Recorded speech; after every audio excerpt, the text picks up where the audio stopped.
Hearing starts at 10 this morning at the state capitol. The House has set a midnight cutoff for testimony. If there are people still waiting, the House says they will continue hearing tomorrow. Of course, knowing how huge of an issue this is, joining us this morning is Legal Director Lois Perrin from ACLU. Thanks so much for being here. Thanks for having me. Obviously, a huge issue that the ACLU has been involved in. I'm sure you've been down there every day. I have indeed. It's been quite a week. Yesterday was a very historic moment to have the bill pass over from the Senate to the House, taking that one big step towards marriage equality. You know, just a little earlier in the newscast, we talked to Representative Sharon Harsh. She's going to be playing a big role today, being the vice chair for the judiciary. One thing she mentioned, she said, you know what, there's so much to discuss.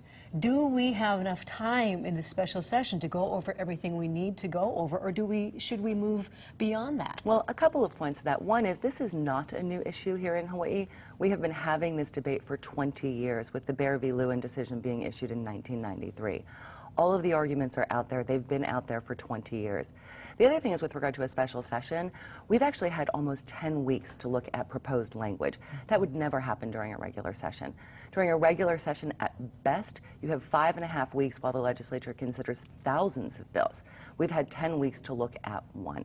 In the special session, we have the opportunity to have day-long hearings, to have 12-hour hearings, to have hundreds, if not thousands, of people testify.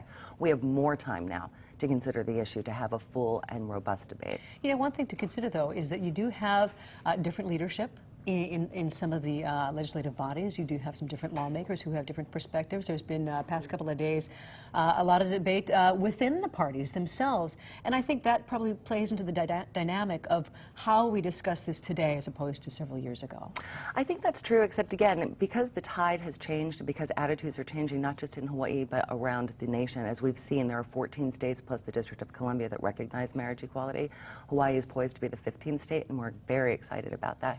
But realistically, this is a debate that's been going on. All the arguments are there. The media coverage has been excellent and thorough on this issue, so there have been no surprises with regard to the issues that have come up. You know, I think you made a very good point. We talked to retired Justice Stephen Levinson a few days ago, and he said, you know, he was the one who was responsible for the opinion that was so historic, supporting same-sex marriage in 1993. You know, he said, you know, it really feels different now, even though, of course, public opinion on both sides still very strong, as we saw in some of the protests earlier this week.